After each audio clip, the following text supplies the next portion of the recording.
কিছুদিন আগের একটা ভিডিওতে দেখলাম জয় বাংলা বলার কারণে এক মুরব্বীকে অনেক ছাত্র পোলাপান স্টুডেন্ট মিলেছিলে তাকে কান ধরে উঠবাস করাইছেন আসলে জয় বাংলা বলার কারণে।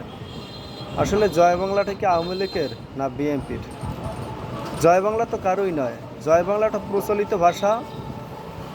বাংলাদেশে বসে যদি কোনো একটা ভালো কাজ করে, যদি জয় করে আসতে পারে বা সফল হওয়ার উদ্যোগামিতে যায়, তখন তাকে জয় বাংলা হিসেবে বলা হয়।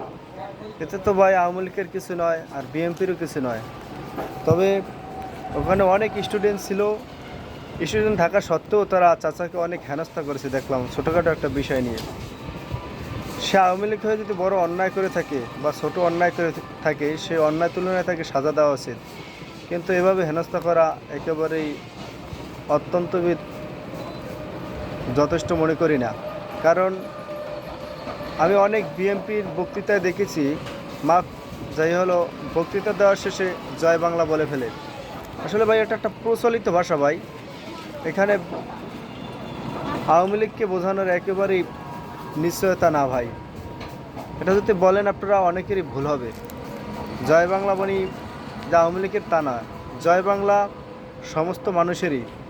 বাংলাদেশে থেকে যদি কেউ একটা কাজে পূর্ণ সমর্থনে আয়োজন করা হয়, আয়োজন করতে যাচ্ছে, তখনই জয় বাংলা বলে বা জয় বাংলা বলে।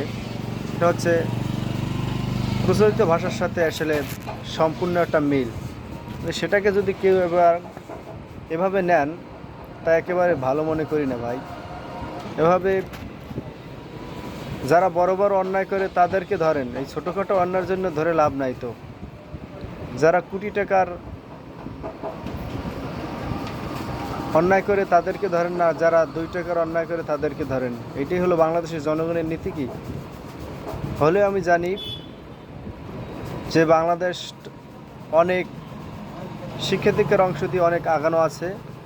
আপনারা মেধাশক্তি দিয়ে মানুষকে উপরে ওঠার মতো তৌফিক রাখেন, সেটা হবে বড় একটা পরিচয়। কিন্তু অন্যায় না করেও অন্যায়ের প্রতিবাদ যেন একেবারেই ছাড়ছে না। যাই হোক, আপনারা দেশের জনগণ ভালো কিছু করার মতো উদ্যোগ নেন, এইটা হলো বড় কিছু।